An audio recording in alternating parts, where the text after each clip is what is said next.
Kwa talib ilmu atakikana aanze na msingi ya ilmu, na ilmu huwezi kuiparamia ukaichukua eti kwa pamoja. Wa an ya'tu buyut al-ilmi min abwabiha. Bismillahir rahmanir rahim. Alhamdulillahi rabbil alamin. والصلاة والسلام على رسوله الأمين محمد وآله وصحبه أجمعين. أما بعد.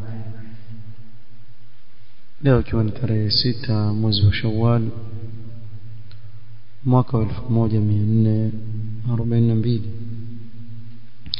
katika darsa ya risala al-usul al-thalatha للإمام المجدد محمد بن عبد الوهاب رحمه الله تعالى بشرح فضيلة الشيخ العلامة صالح الفوزان حفظه الله تعالى.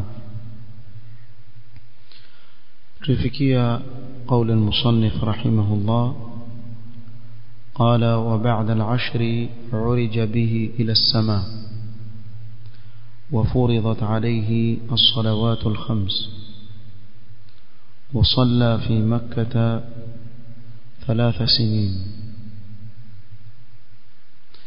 قال العلامة الفوزان حفظه الله: قوله رحمه الله وبعد العشر عرج به إلى السماء، قال: بقي صلى الله عليه وسلم 10 سنين على هذا ينهى عن الشرك ويدعو إلى التوحيد يؤسس هذا الأساس. متوم صلى الله عليه وسلم alibaki miaka 10 katika hali hii ya kuwakataza watu kutokamana na shirk na kuwalingania katika tauhid. Huu msingi akawa auweka madhubuti kabisa, msingi wa tauhid na kukataza watu kutokamana na shirk. ثم في السنة 11 katika mwaka wa 11 ثم في السنة 11 أسري به في المسجد الحرام من المسجد الحرام إلى المسجد الأقصى. mwaka wa 11 Mtume sallallahu alaihi wasallam akapelekwa safari maarufu kutoka Makka Masjid al-Haram mpaka al-Masjid al-Aqsa, msikiti wa Aqsa. قال تعالى: سبحان الذي أسرى بعبده ليلا من المسجد الحرام إلى المسجد الأقصى. na hapa al-Masjid al-Haram ukisoma utakuta kuwa sio ndani ya msikiti, bali alikuwa katika nyumba, ndio katoka pale. Na hii ndio katika dalili ambazo hutumia wanaoviona wanaosema kuwa haram yote isabika kuwa ni Masjid al-Haram. Bimaana ukiswali msikiti wowote maadamu uko ndani ya haram, basi ajiri yake ni 100,000 sala, kama vile ukiswali Masjid al-Kaaba. na hii ni kauli katika muasirina Sheikh Abdul Muhsin Abbad hafidhahu Allah ta'ala, ifuata na kuitilia mkazo na kuitilia uzito kauli hii. na hii yasaidia kwa wale wenye kwenda umra sasa hivi. Kuna tabu ya kila kipindi cha swala kupata ndani ya Masjid al-Kaaba. Uswali msikiti wote wa pale karibu utapata hiyo ajr biidhnillah ta'ala. قال: بينما هو صلى الله عليه وسلم نائم في بيت أم هاني. Mtume sallallahu alikuwa amelala katika nyumba ya Ummi Hani. جاءه جبريل عليه الصلاة والسلام ومعه دابة يقال لها البراق. Jibril alayhi salatu wassalam akamjilia Mtume sallam akiwa na mnyama anayejulikana kwa jina la al-buraq, aqal min al-baghl wa fawqa al-himar. yani ni ukimwangalia ni mdogo wa nyumbu lakini mkubwa wa punda kidogo yule mnyama. ويقع خطوه عند مد بصره na khatwa yake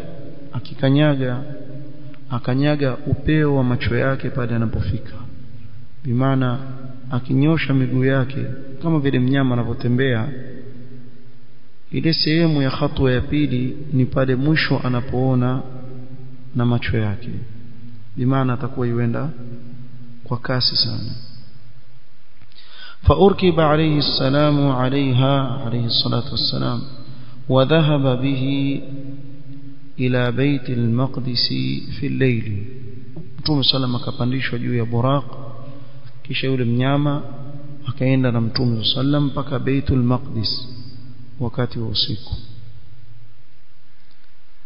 asra min as-sara wa huwa as-sayru bil-layl ule mwendo wa usiku asra bi'abdi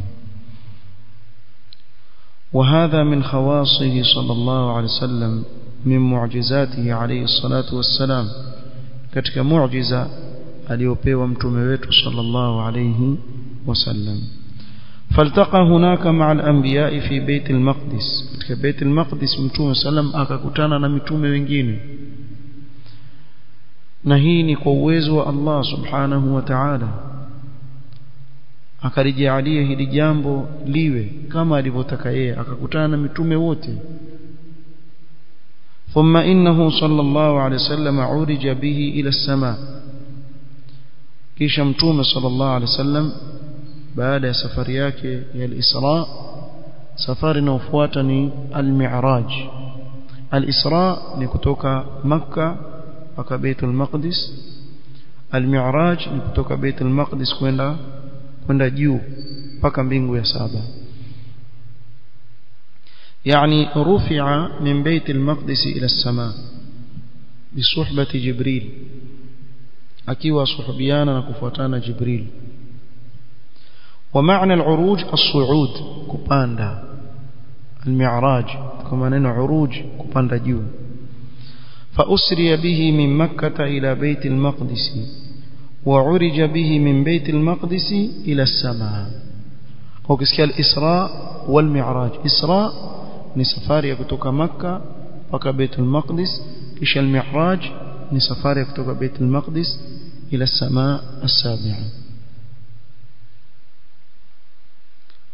يعني صعد به جبريل عليه السلام ومر بأهل السماوات كل سماء يستفتح جبريل فيفتح له ثم انتهى إلى السماء السابعة جبريل akawa asuhubiana na Mtume sallama mbingu moja baada ya nyingine ya kwanza aomba idhni afunguliwa ya pili mpaka na kuna hadithi ndefu inayoeleza hii safari ya Mtume sallallahu alaihi wasallam katika sahih na tuliwahi kuisoma alhamdulillah ثم صعد فوق السماوات إلى سدرة المنتهى kisha Mtume sallam akapanda katika hizi mbingu mpaka akafika katika mkunazi wa juu kabisa sidratul muntaha وعندها كلمه الله من وحيه بما شاء ففرض عليه الصلوات الخمس نهاب وكزممزا الله سبحانه وتعالى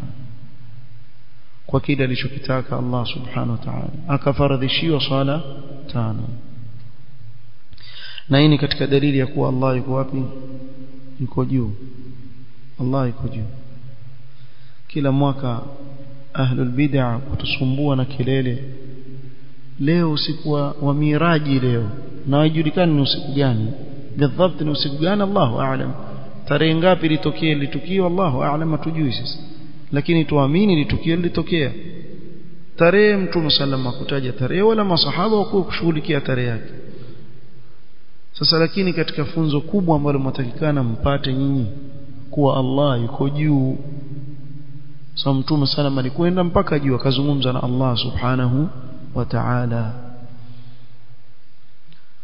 akafaradhishiwa swala 5 faradhaha في اليوم والليلة 50 صلاة mwanzo alifaradhishiwa swala 50 ولكن موسى عليه السلام أشار على نبينا محمد صلى الله عليه وسلم بأن يسأل ربه التخفيف lakini Musa alayhi salatu wassalam akamshauri mtume wetu Muhammad sallallahu alaihi wasallam amuombe Allah amkhafifishie, amfanyie sahali, ampunguzie zile idadi za swala.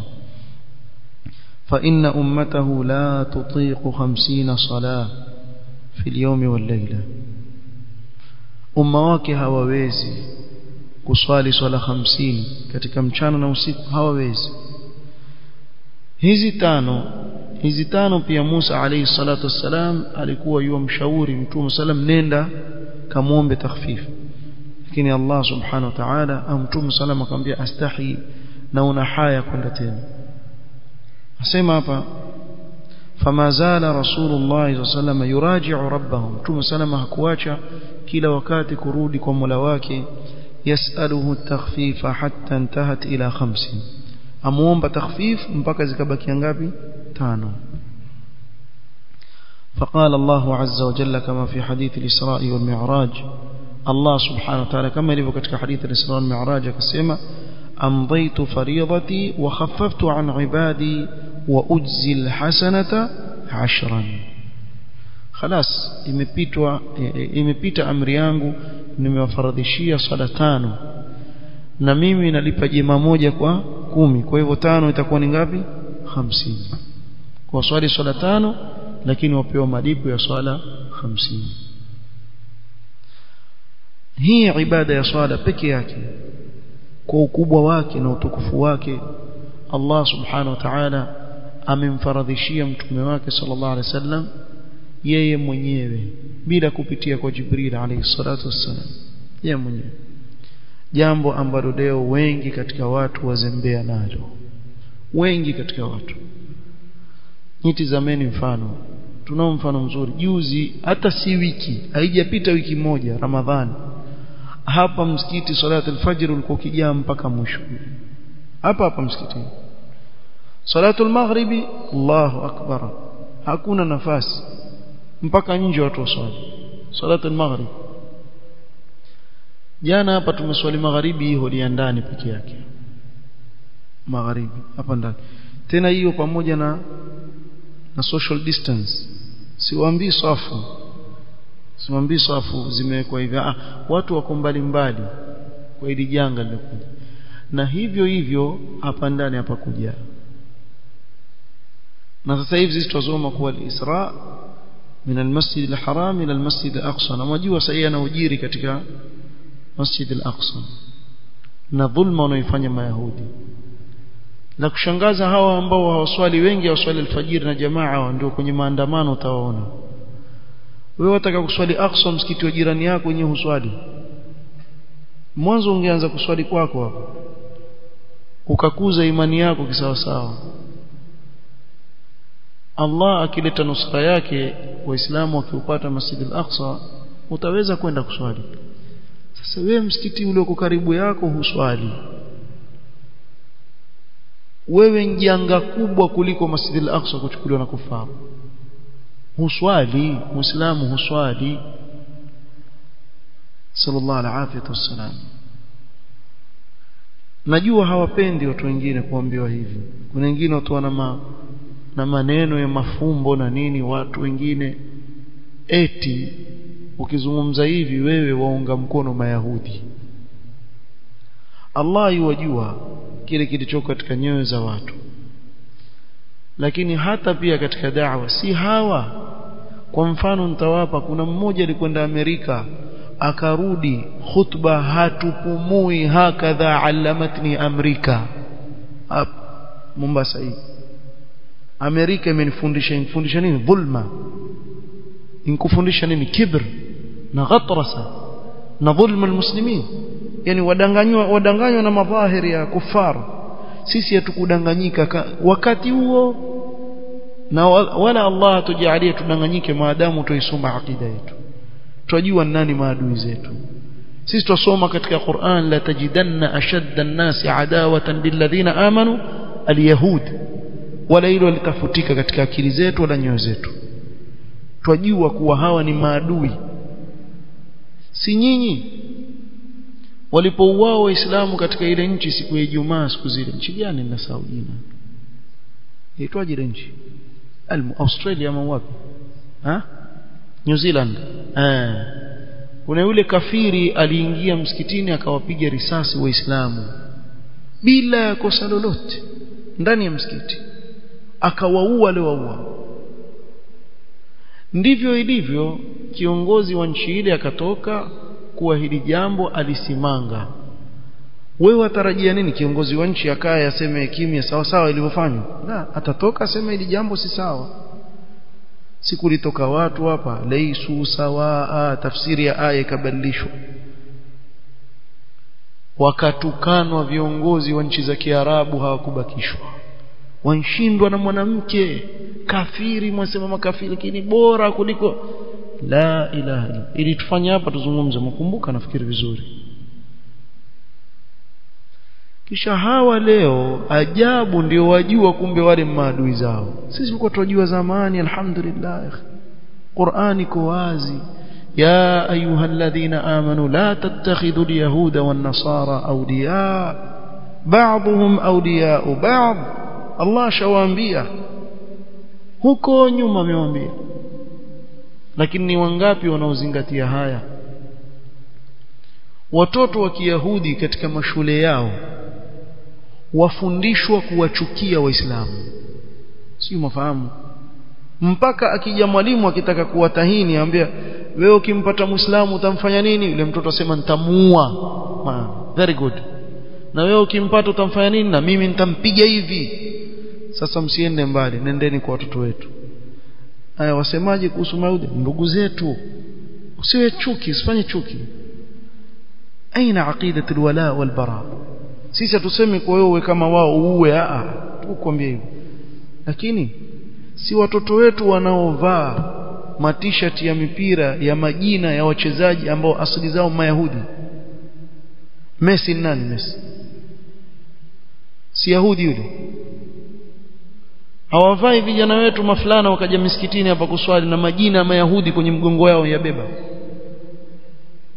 Abi haulai tuharriruna Palestina? Watu kama hawa ndio taharrir Palestina? La, aliharrir Palestina na Baitul Maqdis ni Umar ibn Khattab radhiyallahu anhu arda. Atakayekuja ajifananishe na wale biidhnillah ta'ala, Allah atampa nusra. Huo ndio ukweli mchungu ambao tukubali tuukatae.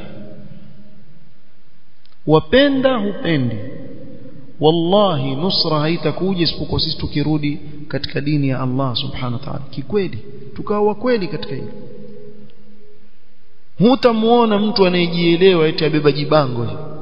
Bango litakusaidia nini? Tunataka watu wajue nani hao watu, nani? Kwani waislamu hawajui? Hao makafiri. Ili kafiri akusaidia wewe? Uliwaona masahaba wakitangaza kwa basi makafiri sisi tunataka Baitul Maqdis? Kufanya hivyo kabisa. Turudi hapa, hayo tutakuwa tukikumbushana kila wakati. Kama kuna mtu ambaye hafahamu kuwa Mayahudi na Manasara ni maadui zake, asome Qur'an. Soma Qur'an. Leo wao wazungumza, wasema wazi wazi. Jana mimi nimeona clip, mtu mmoja zunguka barabarani auliza Mayahudi kule kwao, mbona hivi? Asema sisi tunataka hapa hakuna lingine isipokuwa kuwamaliza, kuwaondoa hawa Arabu. Tuondoa kabisa. Na kweli hakusema Waislamu, wa Arabu. Na ni kweli, sababu wao pia kuuliza wasema sisi wa Arabu. Piganeni kwa ajili ya Uarabu. Mtaka kushinda kwa kupigania Uarabu, si Uislamu. Waliokuja wakafanya fath ya Baitul Maqdis walipigana kwa sababu ya Uislamu, hawakupigana kwa sababu ya ukabila. Kwa hivyo watu wachunge. Jambo la kwanza kabisa ni Uislamu, si ukabila. Baitul Maqdis Waislamu wote ni jukumu lao, si jukumu peke yake la kabila fulani. Lakini wamefutwa na ile qaumia, ule sisi, basi kabakia ni kadhia ya fulani, mpaka hiyo kadhia ni ya Waislamu. Sasa wakasimama kisawasawa katika sheria Allah, Allah atawanusuru biidhnil karim. Basi tupigwa Mayahudi sisi, salala jamaa tusoma Qur'an la yuqatilunakum jami'an illa fi quran muhassanatin aw min wara'i judur ba'suhum bainahum shadid tahsabuhum jami'an wa qulubuhum shatta dhalika bi annahum qaumun la ya'qilun. Allah wazungumza hivyo mayahudi katika Qur'an. Lini ilitokea lini waislamu katika uwanja wa vita kushindwa na mayahudi? Lini katika tarehe? Nenda kasome tarehe. Lini? hao watu walivyowaoga, wala tajidannahum ahrasa an-nasi ala hayatin wa min alladhina ashraku. hawa آهن لكن هكذا الذنوب يا إخواني، هكذا الذنوب. ukiwa ni mtu wa maasi atakunu ahqar an-nas amama Allah, utakuwa mdhalilifu sana ukiwa mtu wa madhambi. Na turudi katika tarehe ya Uislamu, utakuta kila wakati ambao kufaru watakuwa juu ya Waislamu ni wakati ambao Waislamu walikuwa na maasi na madhambi. Rudi katika tarehe, na wanaporudi kwa Allah subhanahu wa ta'ala, Allah subhanahu wa ta'ala awanusuru juu ya kufaru. Na jeshi la shindwa kwa kosa moja. wa yawma hunainin idha a'jabatkum kathratukum, kabla ya kunusuriwa tena na Allah kosa moja. Sisi tuna mangapi ambao tutaka nusra ya Allah? turudi hapa. qala 5 صلوات في اليوم والليلة تعادل 50 صلاة في الميزان، لأن الحسنة ب10 أمثالها، فالصلاة الواحدة عن 10 صلوات. فالإسراء ذكر أول سورة في أول سورة سبحانه، سورة بني إسرائيل، والمعراج ذكر في أول سورة النجم. ولقد رآه نزلة أخرى عند سدرة المنتهى عندها جنة المأوى إذ يغشى السدرة ما يغشى ما زاغ البصر وما طغى لقد رأى من آيات ربه الكبرى. هذا في المعراج.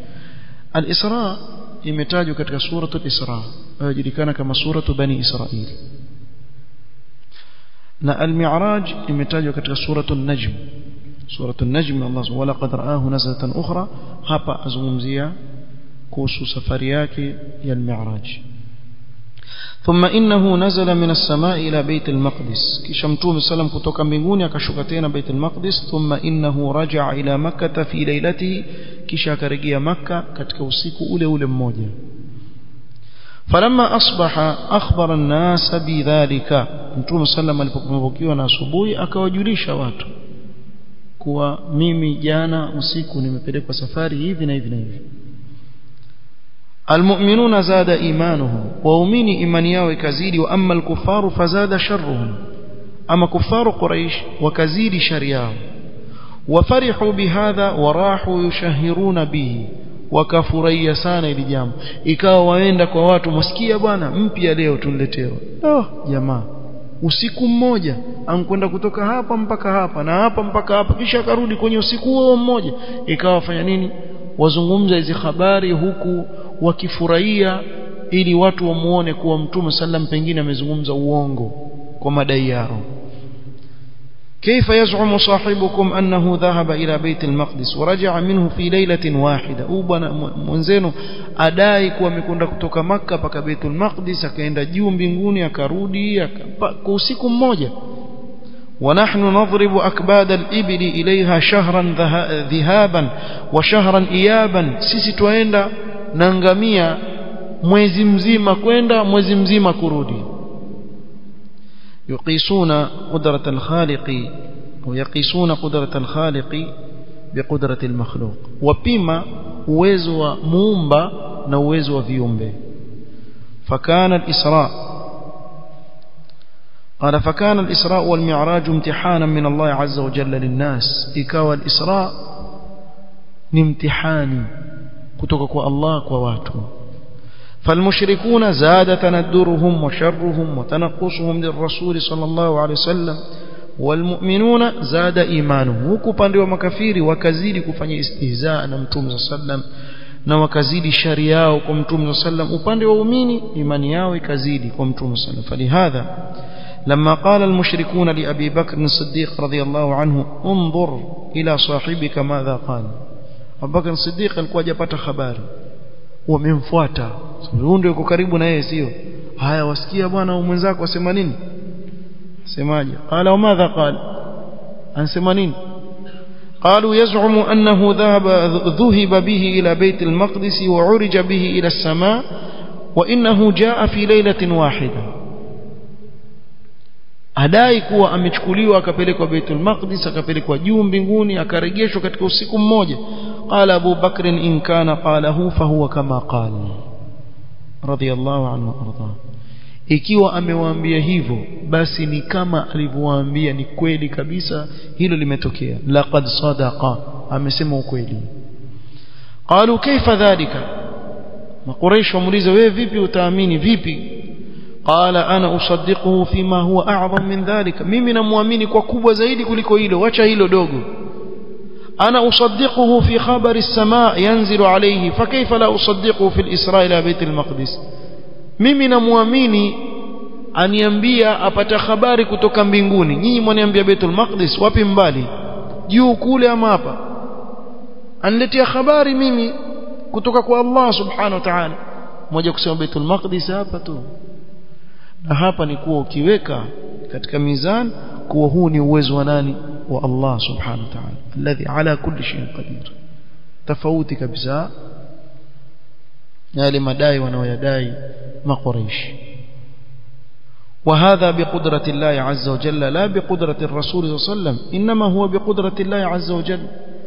na ukweli wa mambo hii ni uwezo wa Allah subhanahu, si mtume sallam kwa nguvu zake. Ingelikuwa ni nguvu zake mtume sallam angelikuwa kama nyinyi mnavyosema mwezi, lakini ni Allah aliyefanya hili jambo. وهذا من معجزات هذا الرسول صلى الله عليه وسلم ومن كرامته عند ربه عز وجل, katika muujiza ambao Allah subhanahu wa ta'ala amempa mtume wake sallallahu alayhi wasallam. ولا بد من الاعتقادات بأنه صلى الله عليه وسلم أسري وعرج بروحه وجسمه معا يقظة لا مناما.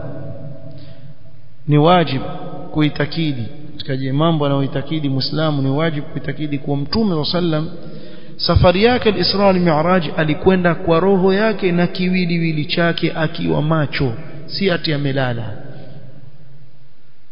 لأن بعض الناس يقولون أسري بروحه وأما جسده فلم يبرح مكة وإنما أسري وعرج بروحه. kuna baadhi ya watu kama wale wajiita Ahmadiyya, wale Qadianiyya, zamani kulikuwa na msikiti wao mpaka leo nafikiri huko pale Makupa, waitwa msikiti mwekundu, watu waswali pale, ulikuwa umewekwa kwa biashara tu. Weka TV pale ndani, ukiangalia TV. Sisi watoto wadogo tuona hakuna mtu yuenda, tangu sisi wadogo nakumbuka tu msikiti mwekundu, hakuna msikiti mwekundu hapa, ulikuwa ni ule tu kwa pale Makupa pale Makupa skuli. Sidhani kama kuna watu waswali, nasema biashara, sababu wale jamaa wakija wabwage senti za hapa, lakini hakuna mtu yuenda. Manake dini yao ya kiwazimu, wale mtume wao si mtume Muhammad sallallahu alaihi wasallam. Msione aitwa Ahmadiyya mkafikiri waislamu, wale mtume wao aitwa Ahmad Mirza Ghulam.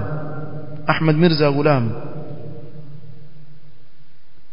huyu bwana aliwekwa na isti'mar, Waingereza ndio walimweka ajidai kuwa ni mtume ili awaharibu waislamu wa India kule, na akapata wafuasi. Wallahi mambo ya ajabu sana. Leo mtu akaja akasema aabudu chochote, sijui vipi wapata wafuasi. Yani kuna watu wa ajabu. Wewe mwenyewe waweza kushika kichwa. Sasa huyu pia Ahmad Mirza Ghulam akadai utume, na hao wakamfuata. Zaidi utaona sehemu za Nairobi wako, nafikiri Nairobi wako Nairobi shawahi kuona msikiti wa Ahmadiyya kule, na wako watu waenda, sababu kule watu hawajielewi wengi, yani watu wa bara kule, labda apata mtu ansilimu ndio yuona hiyo ndio dini, kwa hivyo wafuata. Lakini hawa si waislamu kabisa, wala mtume wao si mtume Muhammad sallallahu alaihi wasallam, ni mwingine aitwa wao wapenda zaidi kujiita Ahmadiyya ili wao fikirie bi rasuliyati min ba'd ismuhu Ahmad, sio. Lakini Ahmadiyya nisbatan ila Ahmad Mirza Ghulam, huyo alikufa chooni waarisha, tumbo lampeleka mpaka akafa. Na sote tunajua kuwa mitume huzikwa pale wanapokufia, lakini hawakumchimbia kwenye lile shimo la choo kisha wakamtumbukiza mle ndani. Ahmad Mirza Gulam alikufa aendesha chooni mpaka akafa huko ndani, ahlakahu Allah. Wale wasema wao wadai kuwa Mtume salama hakwenda yeye kwa kiwiliwili chake, alikwenda kwa roho yake, yani alikama ndoto vile. Hivi mwadhania angemwambia Mtume salama, angewaambia kina Abu Jahal, jana mimi naota na kwenda huko na kuna ungekataa? Wangekataa hiyo? Nani atakataa? Hata mimi na wewe kesho tuweza kulala ukasema mimi naota bwana niko nchi fulani, naota nafanya umra, wewe mpaka nikamaliza ndio kwenda kufanya umra huko hapa Mombasa, sio? Namna hiyo hakuna mtu angekataa. Lau kama Mtume sallam amemwambia Makuraish mimi ninaota, Makuraish akamwambia Allah ota, endelea kuota. Nani atakataa ndoto kuwa mtu anaota yuenda huku yarudi kule? Lakini la, Mtume sallam aliwaambia mimi nimeondoka hapa nikaenda hivi nikarudi hivi. Hilo ndilo liliwafanya Makuraish wakafanya nini? Wakafanya kama ni jambo kubwa, mpaka wakasema sisi twasafiri mpaka kule. Hakusema sisi twaota pia, sisi twasafiri mpaka kule kwa mwezi, kurudi mwezi, wewe tuambie umekwenda. Kwa hivyo wale wanaodai madai kuwa Mtume sallam ni roho yake tu imezunguka huko, وهذا كلام باطل بل إنه أسري بروحه وجسده عليه الصلاة والسلام وحمل على البراق. alikwenda kwa roho yake na kiwiliwili chake kabebwa juu ya mnyama buraq. وكان ذلك يقظة ولا مناما, ilikuwa kiwa macho si atemelala, la. إذ لو كان بروحه فقط أو كان مناما فما الفرق بينه وبين الرؤيا, ingelikuwa ni kwa roho yake peke yake au alikuwa melala, basi kuna tofauti gani baina ya ndoto na hiyo? والله جل وعلا يقول سبحان الذي أسرى بعبده, فالعبد يطلق على الروح والبدن جميعا. عبد mja wake hapa yakusudiwa roho na kiwiliwili pamoja. ولا يطلق على الروح وحدها أنها عبد, huwezi kusema roho peke yake kaitwa mja, roho peke yake. ولا يطلق على البدن وحده أنه عبد, ولا kiwiliwili peke yake kiitwa abd, mja. لا يطلق إلا على مجموع الروح والبدن, لذيتوا عبد, روح pamoja na kiwiliwili. لم يقل سبحان الذي أسرى بروح عبده, الله kusema سبحان الذي أسرى بروح عبده كروح يمجواك, بل قال أسرى بعبده, والعبد هو مجموع الروح والبدن. والله جل وعلا لا يعجزه شيء وهو القادر على كل شيء. الله hashindwi na chochote, ni muweza wa kila kitu subhanahu wa ta'ala. قال رحمه الله تعالى وفرضت عليه الصلوات الخمس وصلى في مكة 3 سنين. muda ushafika, lakini paruhusa nitaendelea nimalize hapa sehemu ndogo. Kama mwenda kazini nifunge hapa, tuendelee inshallah siku nyingine, lakini si kitu kikubwa. Wasemaji si waulizi nyinyi, nauliza wale wazee. tumalize طيب nyinyi mwishi hapa zungumzia. قال حفظه الله وكان يصليها ركعتين فلما هاجر النبي صلى الله عليه وسلم أتمت الرباعية إلى 40 إلا الفجر فإنها تطول فيها القراءة. أسمع صلاة منزل وفرضيشوا ilikuwa ni rak'a mbili, يعني بمعنى أظهري الفجر ركعة 2, أظهر ركعة 2, عصر ركعة 2, مغرب 3 na isha 2, kwa 2. Mtume صلى الله عليه وسلم alipokwenda Madina zikatimizwa, bimaana adhuhuri ikafanywa 4 na asri ikawa ni 4 na isha ikawa ni 4, alfajiri ikabakishwa rak'a 2. Kwa nini? Sema kwa sababu qiraa katika salatu alfajiri kisomo ni kirefu, yani swala ya ndefu katika salatu alfajiri. Fabaqiyat rak'atayn kama hiya, kwa hivyo ikabakia rak'a 2 kama ilivyo kwa sababu ni ndefu. Ingawa yani yashangaza Salat al-fajr ukienda katika baadhi ya nchi za Kiislamu huwa ni fupi sana, saa nyingine fupi kama Isha, si unafahamu? Fupi yani safha nusu alafu nusu watu sala al-fajr.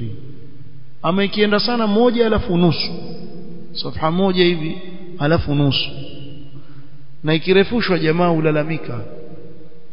ulalamika sana. Siku moja tulikwenda msikiti, imamu akaswalisha suratu sajida, ilikuwa Ijumaa alfajiri, kisha akasomwa na dahara. Alifuatwa kweli jamaa, ambia untuchelewesha skuli watoto, wengine ambia untuchelewesha kazini, na ni urongo. Kazi gani waingia salatu alfajiri? Kwa hiyo bakie pale. Mimi nakwambia sisi tuna raha hapa alhamdulillah. Kuna baadhi ya nchi na nchi za Kiislamu alhamdulillah huko kwetu upati malalamishi kama hayo. So mtu yafahamu salatu alfajiri ya ndefu. Salatu al-isha mtu akirefusha utamwambia hii salatu al-isha si sunna kuwa ndefu. Salatu al-isha sunna ni iwe kiasi tu fupi. Wal-layli idha yaghsha wash-shamsi wa duhaha, na nyinginezo katika sura hizi za juzu amma. Ama kiwango hicho. Qala illa al-maghrib fa innahu thalath min awwali ma furidat. Salatu al-maghrib kuanzia ifaradhishwe ilikuwa raka ngapi? 3 pekee yake, kabakia vile 3. Liannaha witru an-nahar, sababu ndio witri ya mchana. Amma adh-dhuhr wal-'asr wal-'isha kanat fi makkah rak'atayn. Dhuhr, asr na isha ilikuwa Makkah rak'a 2. Falamma hajara an-nabiy sallallahu alayhi wasallam utimmat 4 rak'at. Mtume sallallahu alipofanya hijra zikakamilishwa zikawa rak'a ngapi? 4. كما في الحديث أول ما فرضت الصلاة ركعتين، حديث صحيح katika Bukhari na Muslim, kwa mwanzo swala ilifaradhishwa rak'a 2. فلما هاجر النبي صلى الله عليه وسلم utimmat salatu al-hadari wa baqiya salatu as-safari. Alipofanya hijra Mtume sallam ikatimizwa ile swala ya hadhar, bimaana mtu ambaye si msafiri yaswali swala za rak'a 4 vile 4, na akiwa safari yarejea kwa ngapi? 2 dhuhri, asri na isha. Maghrib na alfajr yabakia vile. Hadha biijma'i ahli alilm, kwa ijma'i hakuna ikhtilaf anna as-salata furidat bi Makkah, wa sala mifaradishwa Makkah, wa anna an-nabiy sallallahu alayhi wasallam sallaha bi Makkah. Lakin ikhtalafu هل هي فرضت قبل الهجرة ب3 سنين؟ kile walichokhtalifiana kwa je ilifaradhishwa kabla ya hijra kwa miaka 3? Hapo ndo ikhtalifiana, lakini hakuna ikhtilaf kuwa sala ilifaradhishwa watokiwa wapi? Makkah. هذا هو الراجح كما ذكر الشيخ هنا، kuwa ni miaka 3 kabla ya hijra. يقول الراجح. وقيل قبل الهجرة ب5 سنين، وقيل قبل الهجرة بسنة واحدة، wengine wasema kwa miaka 5، wengine kwa mwaka mmoja. وقيل بسنة ونصف، لأن الراجح هو ما ذكره الشيخ لكن الراجح هو ما ذكره الشيخ أنها قبل الهجرة ب3 سنين. قول ينغوف نكوا قبل miaka 3 ya hijra sala lifaradhishu. وهل فرض مع الصلاة شيء آخر من أركان الإسلام؟ نجي pamoja na swala kuna nguzo nyingine imefaradhishwa wakiwa Makkah.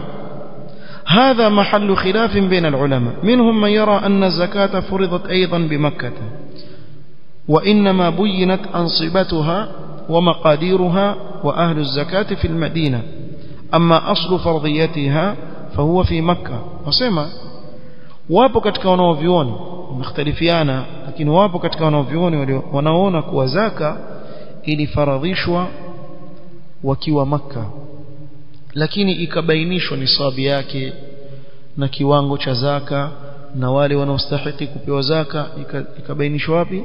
Madina. Ama asli ya faradhi, wasema faradhi ya zaka ilikuwa wapi? Makkah. Asli ya faradhi ya zaka. والدليل قوله تعالى وآتوا حقه يوم حصاده، hiyo kichukulia ni dalili. والمراد بحقه هنا الزكاة، na mtoe haki yake siku mnapochuma yale au vile ambavyo vimefaradhishwa kutolewa zaka katika nafaka na nyinginezo. Na hapa haki yake ni zaka. Wasuratu makkiyatun kulluha, suratul an'am ni makkiya yote asema. Wakadhalika في قوله والذين في أموالهم حق معلوم للسائل والمحروم. سورة المعارج هي مكة أيضا، هي هذه السورة مكية. في سورة هي imeshuka Makka. Imeshuka Makka haimaanishi katika mji wa Makka, yani bimaana imeshuka kabla ya nini? Kabla ya hijra. Fahamu? Ukiambiwa hii sura ni makkiya, maana yake ni sura imeshuka katika asri ya kabla ya hijra. Ukiambiwa hii sura ni madaniya, haimaanishi lazima imeshuka katika mji wa Madina. Yaweza kuwa imeshuka sehemu yoyote. Kwa mfano wakirudi kutoka Tabuk ikashuka qul abillahi wa ayati wa rasuli kuntum tastahzi'un, ikiwa ilishuka kabla ya Mtume sallam kufika Madina kwa mfano, bado ile sura itaitwa ni madaniya na zile aya zitaitwa ni madaniya sababu zimekuja baada ya Mtume sallam kufanya hijra. قال والمراد بالحق المعلوم الزكاة في أموالهم حق معلوم سما يقصدوا زكاة، ففرض أصلها في مكة لكن بينت تفاصيلها بالمدينة. هذا قول نسمى فراضي يا زكاة لكوا مكة إكبينيش وزيدي وكوا مدينة. إني قول. والقول الثاني وهو الذي يظهر من كلام الشيخ هنا أن الزكاة إنما فرضت في المدينة. قول يبيدي أنبون يونيش الشيخ ميفواتا الإمام مجدد رحمه الله نكوا زكاة إلي فرضيش ومدينة، ولم يفرض في مكة غير الركن الأول وهو التوحيد، والركن الثاني وهو الصلاة. هذا ظاهر كلام الشيخ رحمه الله. نكوا هيك فرضيش ومكة اسبقوا nguzo ya kwanza ambao ni tauhid shahada na nguzo ya pili ambao ni ya swala. Zingine zote zilizobakia katika nguzo za Uislamu zilifaradhishwa kwa wapi? Baada ya kufanya hijra kwenda Madina. والله تعالى أعلم. نكتفي بهذا القدر والله تعالى أعلم. سبحانك اللهم وبحمدك أشهد أن لا إله إلا أنت استغفرك وأتوب إليك وبارك الله فيك.